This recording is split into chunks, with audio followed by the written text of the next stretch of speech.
bonjour, comment vous allez bien?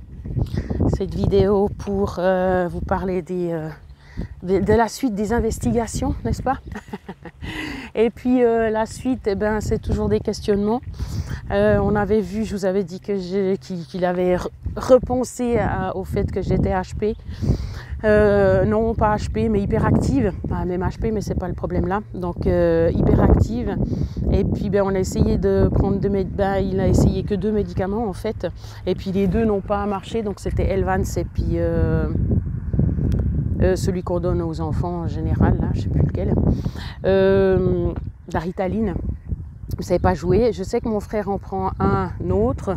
Alors on verra si on essaye celui-là. Et puis hier, en parlant avec la psychologue, on a reparlé des choses qui avaient été dites tout au long de ma carrière chez les psychologues. Et puis je sais que voilà, le psychiatre, quand j'étais chez lui il y a quelques années, puis qui était très gentil, mais apparemment, enfin en tout cas, pas très efficace, c'est égal. De toute façon, il a eu sa part dans mon histoire. Et on avait parlé de borderline. Et puis effectivement, à ce moment-là, j'avais j'avais en tout cas les 5 points qu'il fallait pour qu'on puisse dire que j'avais des tendances borderline. Et puis, mais ayant travaillé l'année passée sur en tout cas le problème d'abandon, la peur d'abandon, et puis sur aussi la gestion de pas de faire des catastrophes chaque jour quand je pète les plombs. Donc voilà, c'était plus ou moins ça qui fait que pour l'instant on ne peut pas dire que j'ai autant de traits de borderline.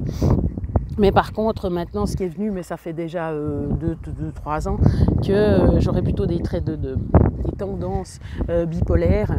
Et puis, c'est dans ce domaine-là qu'on va aller regarder. Alors, pas la bipolarité stricte, hein, et puis super violente et tout, comme la chanteuse, la Black, Donna Summer, je ne sais plus comment elle s'appelait.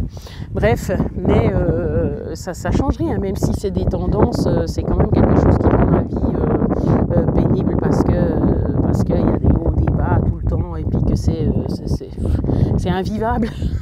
C'est invivable pour moi puis aussi invivable pour travailler. Si on espère un jour travailler évidemment. Donc la bipolarité, puis elle disait mais c'est bizarre parce que vous êtes dans la phase maintenant, vous êtes complètement à plat. Puis je dis ouais, c'est peut-être parce que je récupère justement des 2-3 derniers mois où il y a eu beaucoup trop de vie, puis j'ai pas pu me récupérer. Puis elle dit ouais, mais ce qui est incroyable c'est que vous avez quand même de l'énergie dans votre non-énergie. Puis je dis ouais, mais je crois que c'est parce que j'ai toujours l'hyperactivité qui est en fond. Et puis justement comme en plus j'ai vu justement ces jours, je commençais à paniquer, pas possible, parce que comme j'ai arrêté le médicament contre le sucre, là non pas contre le sucre mais pour le diabète, et il faut forcément que je mette en place une tactique parce que ça va pas aller, on peut pas juste arrêter le médicament puis dire non c'est bon je continue de manger normalement vu que je bouge pas en plus. Parce que j'étais trop fatiguée. Alors, j'ai réglé une partie du problème en enlevant cet allergue, mais l'autre partie, je m'étais dit, tu prends un peu d'excitant, du café, de la caféine ou quelque chose comme ça, pour pouvoir faire le sport, juste pour le sport, puis après, tu recommences la méditation. Alors, j'ai recommencé la méditation, impeccable, à part que chaque fois que je sors de méditation, je suis complètement un zombie, donc ça me fatigue encore plus. Donc ça m'aide pas à faire du sport. Et puis pour finir, j'arrivais même pas à faire de sport. La semaine passée j'en ai fait, puis c'était juste génial. J'ai réussi à faire 2 jours. Alors je me suis dit, tu vas faire ça comme ça. Mais on sait bien que pour les hyperactifs, les excitants, c'est pas bien. Mais je me disais, un mal pour un bien, il faut vraiment quand même de toute façon changer de tactique, ça va pas aller quoi. Et puis voilà, en enlevant cet allergue, je vois déjà que je vais beaucoup mieux. Alors, je suis dehors d'ailleurs, puis je marche, alors que ça fait, mon Dieu, je sais pas combien de mois que j'ai pas fait ça.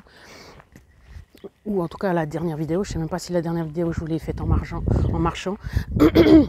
Donc voilà, c'est en train de donner le tour, mais c'est vrai que, étant dans cette position où j'arrive pas à bouger aussi, ou ça, machin et tout, j'étais en dépression, quoi. Donc voilà, il y a vraiment beaucoup de choses qui se mélangent. Ah oui, c'était pour dire justement que c'était difficile à diagnostiquer de la bipolarité et puis que avec mon hyperactivité, c'est encore plus difficile parce que ça vient fausser un peu le tout, quoi. Alors c'était aussi pour dire que j'étais, sans me vanter bien sûr, un cas complexe. C'est pour ça qu'on n'a toujours pas trouvé exactement le bon équilibre. Moi non plus d'ailleurs, parce que c'est moi la première chercheuse dans l'histoire. Et puis que... Parce que justement, il y a plein de choses qui se mélangent et puis qui pourraient, voilà, quand tu es bipolaire, tu peux avoir de la dépression. Quand tu es borderline, tu peux avoir de la dépression. Quand tu es, je sais pas quoi, tu peux aussi avoir de la dépression. C'est une réaction, la dépression. Donc voilà quoi, est-ce que je suis que dépressive? Est-ce que ma dépression vient d'autre chose? Est-ce que c'est la nourriture? Est-ce que c'est... Bref, c'est un casse-tête. Après vous me direz, ouais mais il faut arrêter de vous occuper de vous. Ouais, mais je vis avec moi tous les jours et puis c'est pénible. donc voilà, alors des fois je lâche. Ben, justement peut-être que quand j'avais ma période où je faisais beaucoup de méditation, ça allait. Ça de toute façon c'est sûr que ça allait mieux. Hein. Ben, maintenant j'ai recommencé, alors on verra si j'arrive à faire plus quoi. Est-ce qu'il y a besoin de plus justement, ou est-ce que en ayant traité d'autres côtés du problème, est-ce que ça de toute façon ça ira mieux? Je sais pas, donc à voir, mais c'est des nouvelles plutôt positives. Je vais voir ça avec le psychiatre ce soir. Il me parlait aussi d'introduire le THC, le cannabis, ou je sais plus, de l'huile de cannabis je crois, pour aider à être plus calme et tout, pour l'hyperactivité, à la place d'un médicament contre l'hyperactivité. Et puis voir si on parle de la bipolarité, est-ce que je vais faire remplir ce diagramme pendant 3 mois pour vérifier que justement mes humeurs c'est juste la catastrophe. Elle m'a dit oui, chaque jour il faut mettre votre humeur et tout. J'ai commencé à mon humeur, mais tu rigoles ou quoi? J'ai 26 humeurs dans la même journée, je fais comment? Une moyenne.